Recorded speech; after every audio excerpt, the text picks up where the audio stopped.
Assalamualaikum warahmatullahi wabarakatuh. Di sini saya ingin mempresentasikan tentang mata kuliah ilmu kealaman dasar. Sebelumnya saya ingin memperkenalkan anggota tim C.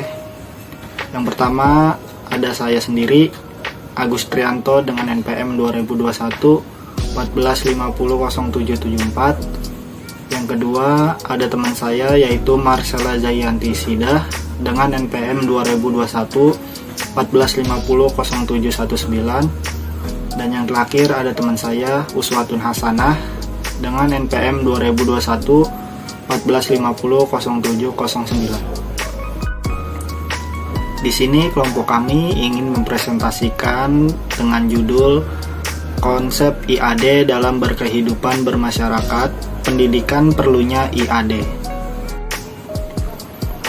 Yang pertama ada definisi ilmu alamiah dasar. Ilmu alamiah dasar adalah pengetahuan dasar manusia dalam mempelajari alam semesta secara universal. Alam semesta sebagai objek penelitian mempunyai objek yang sangat luas, seperti aspek fisis, aspek kimiawi, aspek biologi, aspek ekonomi. Yang kedua, ilmu alamiah dasar dapat juga dikatakan sebagai konsep awal terbentuknya ilmu pengetahuan alam dan semua turunannya seperti biologi, fisika, dan kimia. Ilmu tersebut juga memiliki turunan lagi. Ketiga, ilmu alamiah dasar merupakan disiplin ilmu yang bersifat relatif dan dapat berubah sesuai kemajuan peradaban manusia. Selanjutnya ada tentang kelahiran ilmu alamiah. Yang pertama, ilmu alamiah sebagai hasil perkembangan pola pikir manusia yang terakumulasi dari hasil pengamatan dan pengalaman. Yang kedua, kelahiran ilmu alamiah mendorong untuk melahirkan pendekatan kebenaran. Di sini kita akan membahas apa saja tujuan dari ilmu alamiah dasar.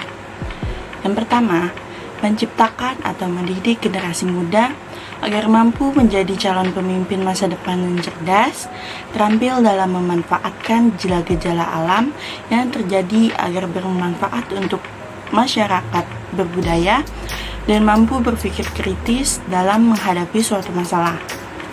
Lalu yang kedua, menciptakan manusia yang memahami dan mampu mengatasi masalah dalam interaksi masyarakat.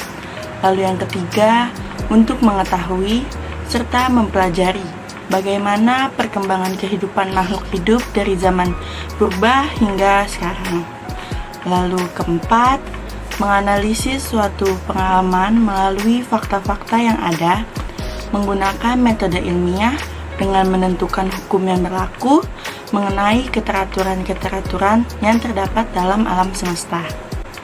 Lalu yang kelima, menciptakan manusia yang bertanggung jawab atas hak dan kewajibannya sebagai warga negara, dan juga agar mahasiswa mampu memahami, menganalisis seluruh gejala-gejala yang terjadi dan mempersiapkan diri menghadapi semua gejala tersebut, utamanya gejala yang terjadi dalam masyarakat. Di sini kita akan membahas ruang lingkup IAD. Yang pertama ada aspek fisik, lalu aspek kimiawi, yang ketiga aspek biologi, serta aspek ekonomi. Aspek fisika adalah suatu aspek geografis yang mengkaji segala fenomena geosfer yang mempengaruhi keberlangsungan hidup manusia. Lalu aspek kimiawi yaitu aspek yang mempelajari ilmu tentang materi, sifat reaksi energi dalam zat bumi. Yang ketiga, aspek biologi yaitu aspek yang mempelajari tentang kehidupan dan organisme hidup termasuk struktur, fungsi, pertumbuhan evolusi, persebaran, dan taksonominya. Lalu yang terakhir, aspek ekonomi adalah aspek geografi sosiologi yang berkaitan dengan hal-hal ekonomis. Secara umum, aspek ekonomi membahas mengenai hal-hal yang berkenaan dengan unsur pertanian, perkebunan, pertambangan, perikanan, industri, perdagangan, serta transportasi dan pasar. Di sini kita akan mempelajari urgensi IAD. Yang pertama, dalam IAD diberikan ilmu pengetahuan alam yang perlu dipahami atau didalami, sehingga pengetahuan seorang sarjana dari fakultas non-eksakta tentang ilmu tersebut bisa diandalkan. Lalu yang kedua, dalam IAD dibicarakan soal teknologi yang sifatnya terapan. Lalu dalam IAD dibicarakan soal kelangsungan kehidupan di bumi. Dan yang terakhir, manusia perlu sadar akan kandungan bumi, baik yang sudah dimanfaatkan maupun yang belum. Semuanya ditunjukkan untuk meningkatkan kemakmuran hidup manusia, khususnya untuk Indonesia. Bangsa wajib menyadari kekayaan alamnya sehingga sampai berapa jauh dapat dimanfaatkan bagi masyarakat sekitar.